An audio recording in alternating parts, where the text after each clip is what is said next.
C'est un lieu tenu secret par les forces de l'ordre. À quelques mètres des pistes de l'aéroport Roissy-Charles de Gaulle. Ici, les voyageurs arrivent sous escorte. Ce matin, ils sont 5, des Roumains arrêtés en situation irrégulière. Apparemment, vous n'avez pas les papiers suffisants pour rester sur le territoire français. Donc vous retournez en Roumanie. Dans quelques minutes, ils seront expulsés par avion vers leur pays d'origine. L'État préfère parler d'éloignement forcé. La Roumanie ne fait pas partie de l'espace Schengen. La France impose à ses ressortissants d'avoir un permis de travail ou un titre de séjour pour rester plus de 3 mois sur le territoire. Parmi eux, un homme est particulièrement surveillé. Il s'appelle Lionel, il a 33 ans et sort de 4 mois de prison après une condamnation pour vol. C'est la 2e fois qu'il est reconduit à la frontière. Il est jugé à risque par les policiers. Il est pris en charge par l'UNESI, unité d'escorte spécialisée dans les reconduites aux frontières. La fouille est minutieuse. Chaque partie du corps, chaque vêtement est inspecté. C'est un magnétomètre en fait, pour détecter s'il y a du métal au niveau des chaussures, des habits, des vêtements. Même un simple stylo lui est enlevé. Ça peut être une arme par destination, il peut se blesser ou blesser un des escorteurs. Donc on va lui mettre dans sa fouille et on lui restituera plus tard. Certains cachent parfois des lames de rasoir, non pas pour s'en prendre aux policiers, mais pour s'auto-mutiler. Des gestes extrêmes, désespérés, comme en attestent ces photos transmises anonymement par des policiers. À partir du moment où une personne se blesse, on n'a pas la possibilité de l'éloigner. Donc c'est des personnes qui s'automutilent pour éviter d'être éloignées. Toutes les étapes sont sensibles. Nous, notre objectif, c'est que de bout en bout, tout se passe tranquillement, correctement et sans risque particulier. Voilà. Le risque zéro n'existe pas, en tout cas on essaie de le limiter au maximum. C'est quoi ta On est obligé de mettre les menottes comme on va aller sur les pistes et tout ça. Ouais, on va la mettre très large. Et si vraiment c'est trop serré, on va mettre 2 menottes, tu sais, pour que les bras puissent bouger derrière. Pour que ça soit pas. On mettra large, ok? Et on entame le dialogue avec la personne, on va apprendre à le connaître justement, connaître son état d'esprit. C'est de la psychologie, c'est de l'observation aussi, c'est un petit peu de tout. Il faut doser et jauger surtout l'individu à tous les niveaux pour qu'il n'y ait pas de problème. Donc on va partir d'ici à peu près 20 minutes. Ok? 20 minutes. Alors, à partir d'ici, on va monter dans un véhicule de police. Vous voulez venir avec moi là? Oui, voilà. On va monter dans l'avion avec vous. Chaque déplacement est fortement encadré. 5 policiers pour un seul homme.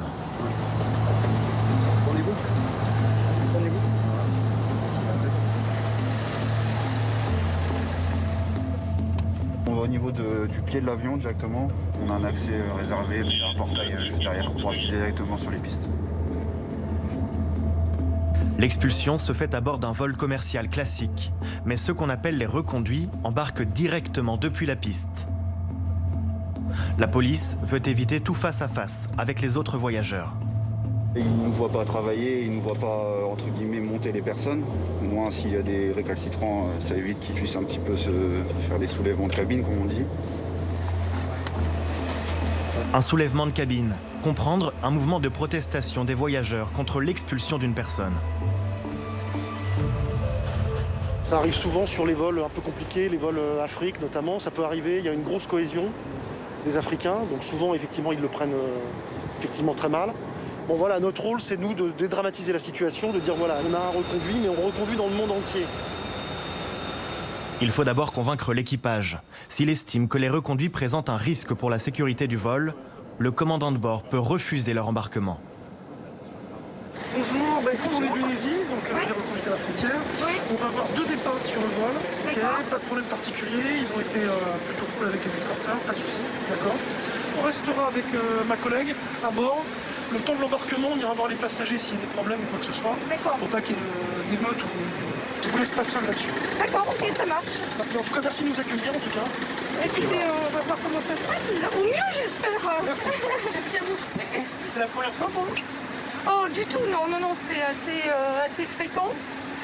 Simplement, c'est pas forcément ce qu'on préfère en tant que personnel commercial, mais bon, ça fait partie du métier. Mais clairement, on préfère les vols sans ce genre de passagers à bord. Et pour eux et pour nous. C'est bon, on y va. L'heure du décollage approche. Les 5 Roumains sont embarqués à l'arrière de l'appareil. C'est maintenant au tour de Lionel, le moment le plus délicat pour les hommes de la PAF. On assure la sûreté maximum. C'est quoi le risque? C'est qu'ils se cognent la tête sur la porte, qu'ils se jettent par terre, qu'ils sautent par-dessus la passerelle. Cette fois, l'embarquement se passe sans difficulté. Mais une fois sur 4, le reconduit parvient à s'opposer à son expulsion. On va attendre le décollage de l'avion tranquillement. On va continuer à discuter avec le reconduit, voir si tout se passe bien, s'il a besoin de rien, pour que son éloignement soit en sécurité, dans la nôtre aussi, celle des passagers. Pendant tout le vol, 2 policiers resteront assis à côté de Lionel, jusqu'à son arrivée à Bucarest. Du 1er janvier au 31 octobre dernier, 13 663 clandestins ont été expulsés par la France. C'est seulement 13% des 100 000 personnes contrôlées en situation irrégulière. Pourquoi un chiffre aussi bas? Comment l'État gère-t-il ceux qu'on nomme les sans-papiers? Au-delà des discours et des polémiques, quelle est la vérité sur les expulsions?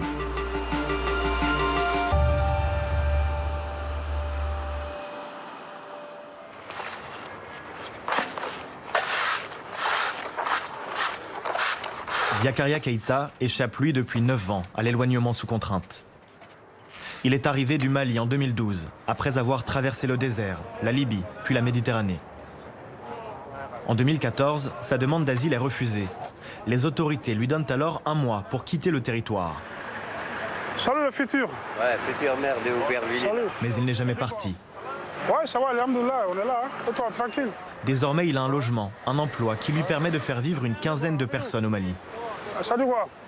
Ça fait longtemps que je travaille ici, donc tout le monde me connaît. Donc voilà, c'est mon quartier aussi, donc j'y travaille des années. Diakaria est toujours en situation irrégulière et reste à la merci du moindre contrôle d'identité, même s'il se sent protégé sous son uniforme d'agent d'entretien. Il y a un policier à moto juste à côté de vous. Avec la moto, quand tu portes cette tenue-là, tu peux passer devant les flics. Parce que là, la tenue que j'ai portée là, la police qui respectait cette tenue-là. Mais hors du travail, si je n'ai pas le tenue, je vais avoir le perdre. Diakaria a déjà été arrêté en rentrant du travail. Il reçoit alors une OQTF pour obligation de quitter le territoire français. Une nouvelle fois, il a 1 mois pour partir. Il n'en fait rien. Le jeune homme n'a aucune intention de retourner au Mali, un pays qui, selon lui, n'offre aucune perspective. Si je ne suis pas là, comment ma mère elle vit? S'il y a des problèmes, même si j'ai des frères là-bas, même si je tombe malade, c'est eux qui m'appellent. C'est moi qui envoie l'argent. Si j'étais au Mali, je peux pas. Qui va régler? C'est impossible. Moi, je suis venu pour sacrifier, travailler, envoyer au peuple. C'est ma fierté, dignité. Je travaille. Pourquoi Diakaria n'a-t-il pas été contraint à partir? En France, un clandestin arrêté n'est pas systématiquement expulsé. Ce sont les autorités qui décident qui devra partir. La loi impose des conditions à remplir. Lorsqu'une personne est contrôlée sans papier en Île-de-France, son dossier est transmis à la préfecture de police de Paris. C'est dans ces services que sont prononcées les obligations de quitter le territoire. Julien Marion est le nouveau préfet délégué à l'immigration. C'est lui qui met en œuvre la politique du gouvernement, expulser en priorité les sans-papiers qui troublent l'ordre public. Quelqu'un qui dépose une demande de titre de séjour et à qui on refuse cette demande de séjour, mais qui par ailleurs se tient, j'allais dire, de manière tout à fait calme et tranquille, ne représente pas la même menace pour la société qu'un étranger qui commet un crime ou un délit parfois très violent. Et donc dans ce cas-là, eh bien, l'étranger qui est interpellé et qui trouble gravement l'ordre public, il est placé en rétention administrative le temps que l'on prépare et qu'on mette en œuvre sa mesure d'éloignement.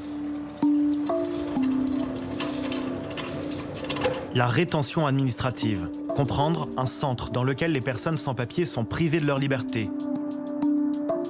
Le temps pour la police de préparer leur reconduite à la frontière. En 4 ans, le nombre de places a doublé. 2200 migrants peuvent être retenus dans l'un des 24 centres existants. Nous avons demandé au ministère de l'Intérieur la possibilité d'y filmer. Refus catégorique, le sujet est trop sensible. Mais il existe un autre moyen d'y entrer, en accompagnant un parlementaire. Elsa Faucillon est députée communiste dans les Hauts-de-Seine. Elle nous a donné rendez-vous devant le plus grand centre de rétention administrative de métropole, le CRA du Mesnil-Amelot, situé juste à côté de l'aéroport Roissy-Charles de Gaulle. Bonjour. Bonjour madame, je suis madame Faucillon, députée des Hauts-de-Seine et je souhaiterais visiter le centre de rétention s'il vous plaît. Vous pouvez patienter s'il vous plaît? Oui bien sûr. On doit pouvoir aller en tant que parlementaire exercer ce droit de visite à tout moment sans prévenir. Et donc si jamais un directeur ou une directrice de centre de rétention venait à nous refuser cet accès, il se met en illégalité. La visite commence par la cour de promenade, aujourd'hui désertée à cause du froid. Partout des grilles et des caméras de vidéosurveillance, mais aussi des jeux prévus pour les enfants, car le centre accueille parfois des familles. Il y a eu des nouvelles choses d'installer. Ça y était. Ça y était. Ouais. Par contre, ce qu'on a fait, c'est qu'on a mis une séparation visuelle avec les hommes. D'accord. C'est ça. Ah oui, ici, oui. Ok. Hommes et femmes vivent séparément, comme en prison. Mais ici, on ne parle pas de détenus, ces étrangers sont retenus. Ils n'ont pas le droit de quitter le centre, mais ils sont libres d'aller et venir à l'intérieur.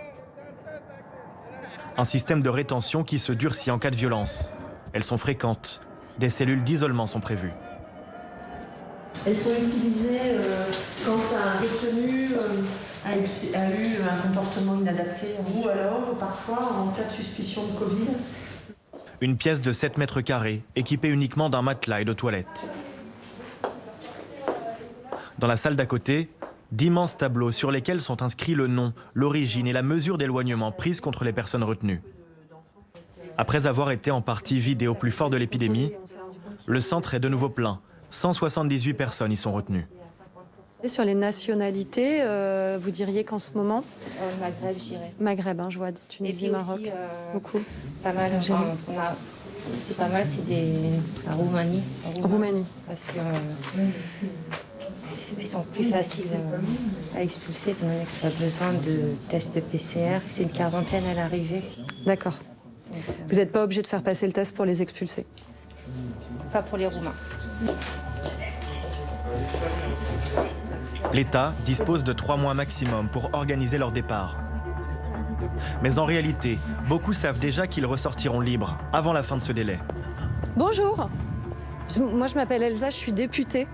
Je suis élue. Vous voyez ce que c'est, députée? Non, c'est à l'Assemblée nationale. Je viens voir comment... Mais là, on n'est pas bien. Pour vous dire la vérité, on n'est pas bien. On est enfermés comme des chiens. Ça vous ennuie de me montrer là où vous dormez? Venez. Élu la caméra. Venez, entrez. Allez-y. Merci. Attention la cigarette. Je peux m'essuyer les pieds là? Non, c'est pas grave. Bah si, bien sûr que oui. On dirait un squat, mais bon. Donc là, c'est pour 2, c'est ça? Oui, elle dort par terre parce qu'elle n'arrive pas à monter avec sa jambe en haut. Parce que... D'accord. Okay. Ces femmes sont arrivées ici il y a 1 mois. Elles n'ont pas de papier, elles ont fait de la prison, elles font partie des étrangers que le gouvernement souhaite expulser en priorité. Nezra est arrivée du Maroc avec sa famille alors qu'elle était enfant.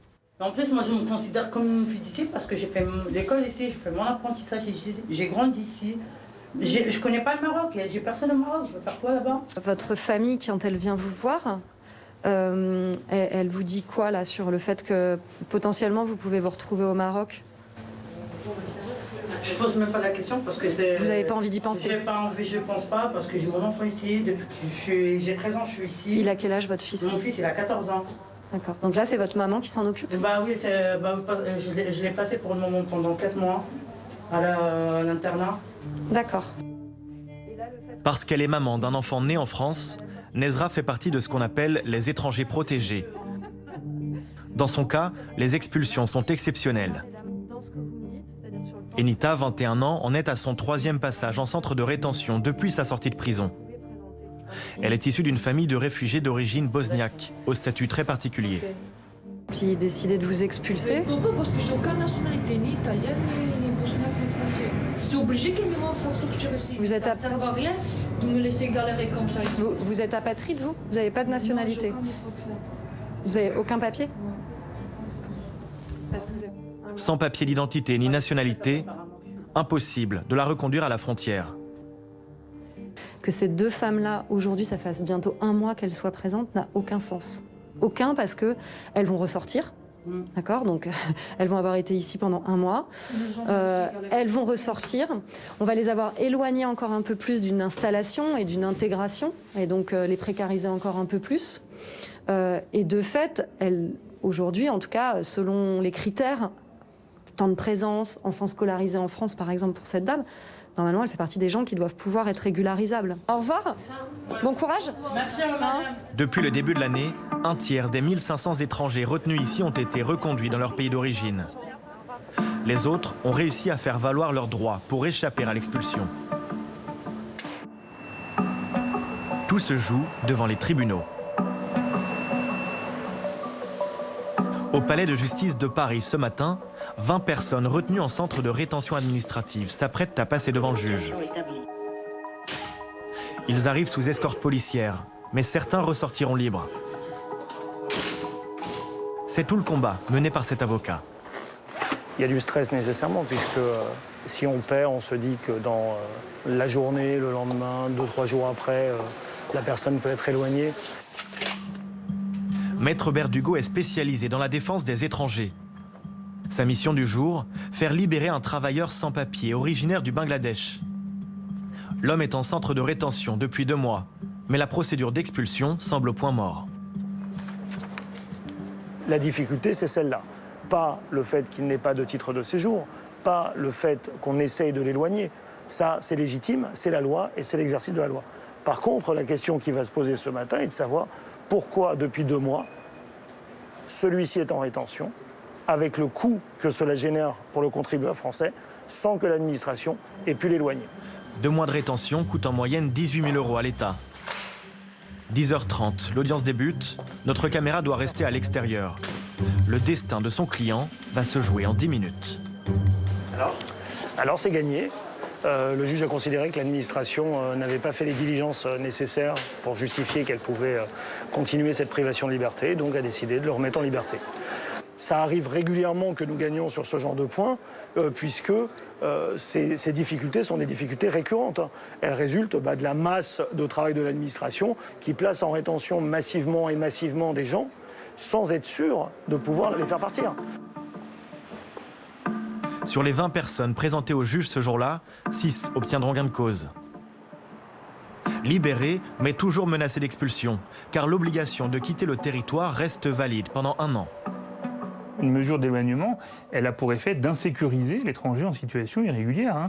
Notre objectif, nous, il est simple, c'est que en Ile-de-France et à Paris, aucun étranger qui trouble l'ordre public, quel que soit son statut, ne doit être tranquille. En clair, la préfecture tolère les sans-papiers qui ne troublent pas l'ordre public et accentue ses efforts sur ceux qu'elle juge prioritaires, notamment les délinquants.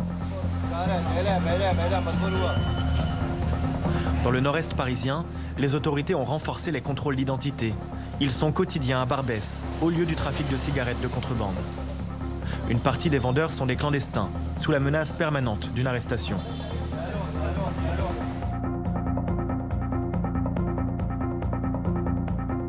Hatem a 24 ans.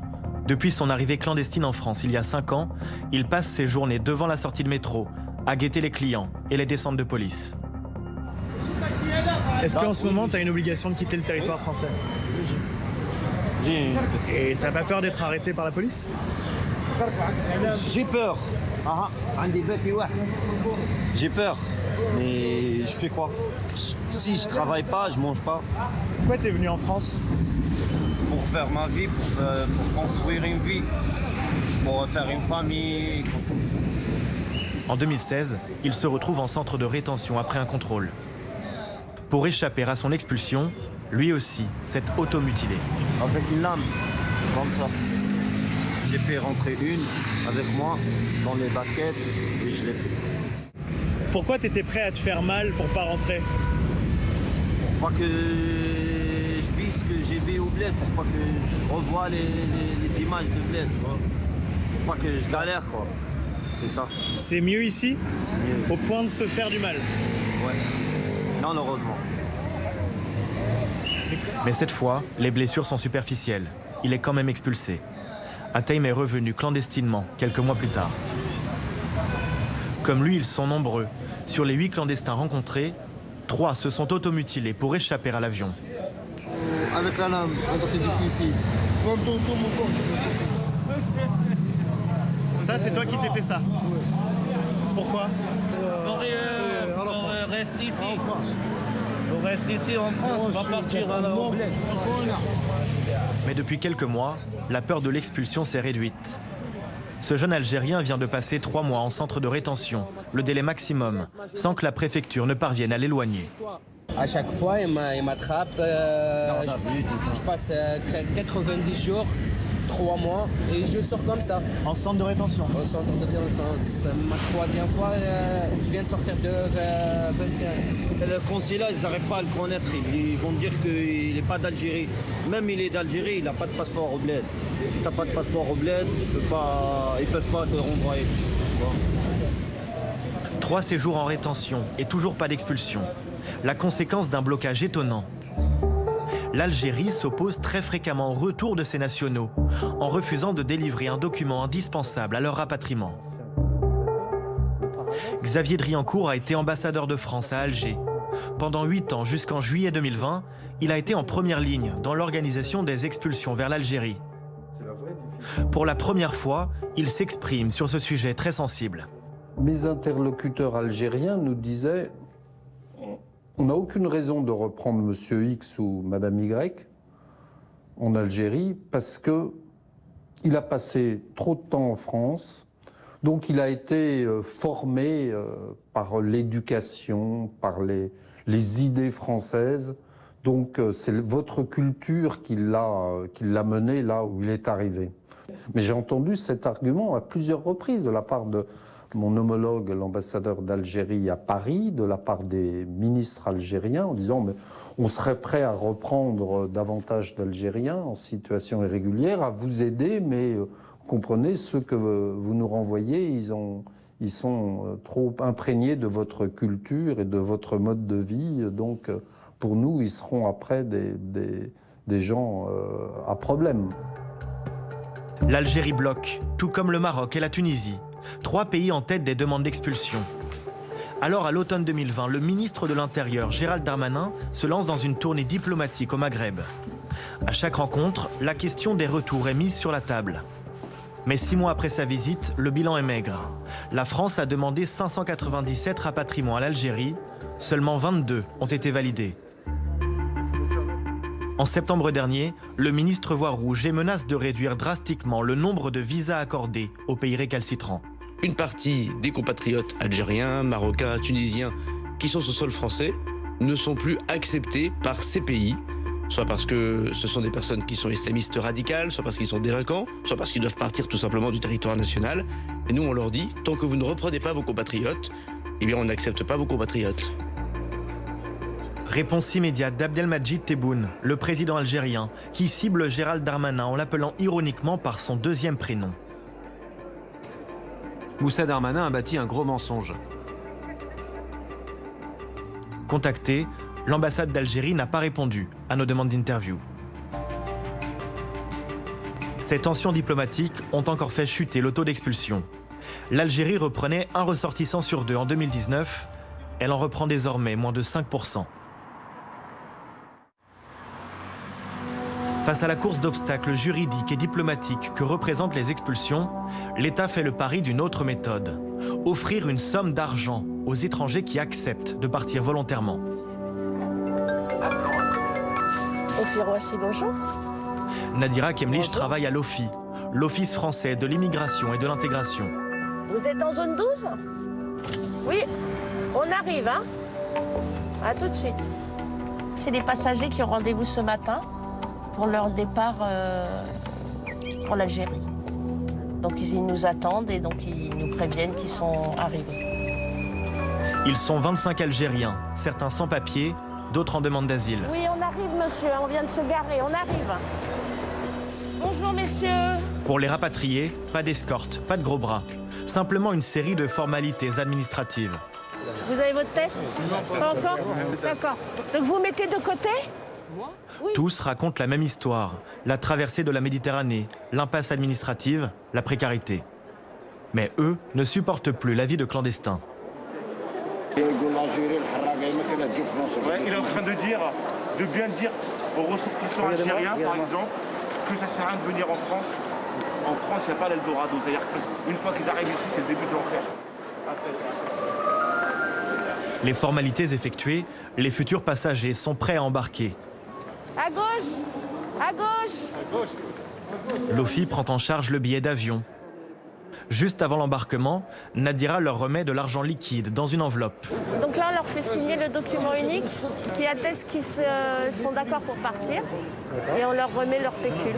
D'accord. Le pécule, ça correspond à quelle somme? 650. 650 €. Tout compris, un départ volontaire coûte 2 500 € à l'État, contre près de 14 000 € pour une expulsion forcée. L'année dernière, près de 5 000 personnes sont reparties de cette façon.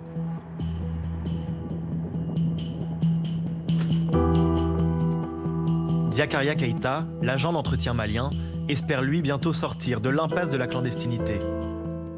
Le soir, quand je viens, si je n'ai pas le moral pour aller à la salle, du coup, je fais le pompe.